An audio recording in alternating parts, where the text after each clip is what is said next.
The battle of the smartphones is heating up, so let's take a look at the latest bout, the iPhone 4 versus the Droid X.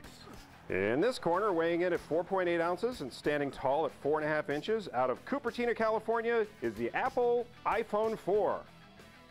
In this corner, weighing in at 5.5 ounces and standing taller yet at just over 5 inches, out of Schaumburg, Illinois, is the Motorola Droid X.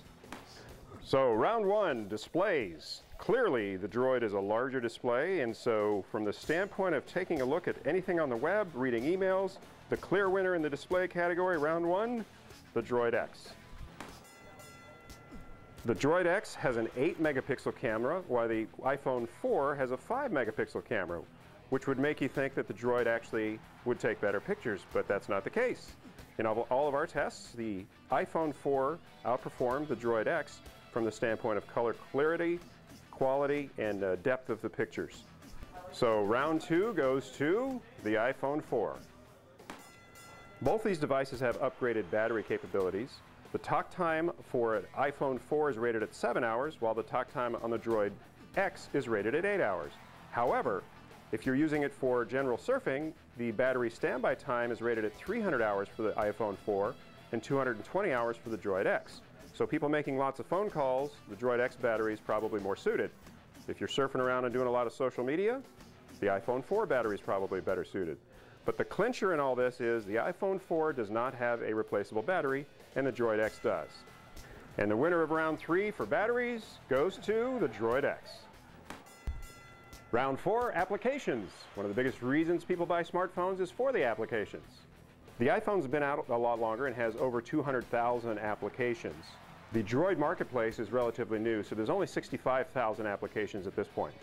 Even though the average person won't have more than 15 to 50 applications on their phone, the fact that there's so many more and that the iPhone has such a big lead makes it the clear winner in round four. Round five, user interface. How easy are these devices to use?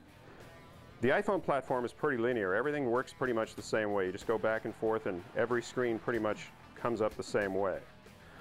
The Droid system, however, uses different formats for each screen.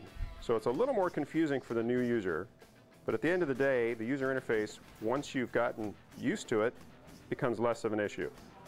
So round five is a very close decision, but a slight edge goes to the more refined iPhone 4 user interface. Round six, the data networks. There's absolutely no question of the clear winner in this based on all the information, all the data we have, all the surveys, clearly is the Verizon data network. Which one's for you really depends upon what's important to you. So take a look at which one won in each category and maybe that'll help you decide. One last thing to keep in mind, there are very credible rumors that the iPhone 4 may be available on the Verizon network sometime in January. Maybe you should wait. For News 8 Daybreak, this is Ken Colburn, the Data Doctor.